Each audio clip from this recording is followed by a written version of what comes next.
going to discuss the hand and several different elements around the hand.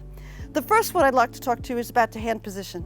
I constantly hear people talking about swimming with a cupped hand. No, I don't want to see a cupped hand. I want to see a nice, flat, rigid hand. So let's talk for just a moment about why a flat hand versus a cupped hand. A flat hand gives you the greater surface area. As soon as you start turning your fingers, you have created a smaller paddle to pull with, and we want as bigger paddle as possible. The second thing about hand position is the fingers. This happens to be one of the most researched items in swimming. Don't know why, but it is. It's, should I spread my hands, hold my hands stiff, something in between? And the answer is relax. I naturally have about this much motion in my hand. That's fine. We don't want to overstress the hand in either direction. We simply want a relaxed but mostly closed hand that's flat. So that's the hand position. Our next item about hands is hand acceleration.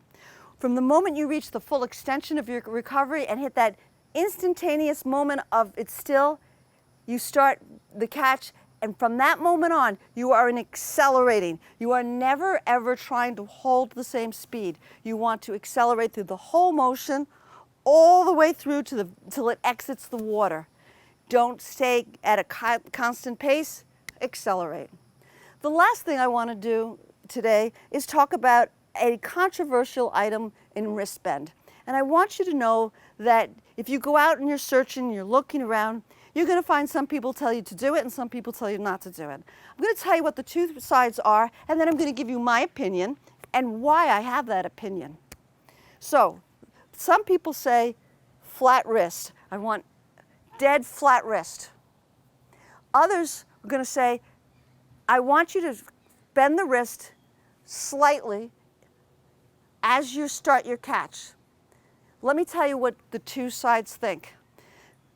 This side of keeping it flat says any bend in your R ruins your line of energy and your ability to deliver power. Not totally wrong. The side that bends the wrist says I am able to engage my hands to the water and start driving backwards and get a good grab of the water faster than if I leave my wrist straight. Also true. So which one wins? Not sure yet. They haven't done enough research. But let me tell you my opinion. I bend my wrist, and I know a lot of other top swimmers that bend their wrist, but I only want you to try bending your wrist if by the time you reach your catch height, you're back to flat.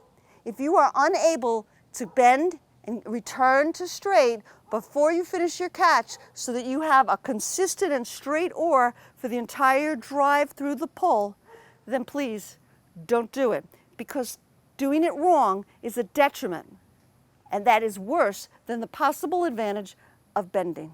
Let's take a look at Michael actually showing us a wrist bent stroke. He is excellent at this. It's a subtle skill, and we'll point it out to you underwater in stop motion.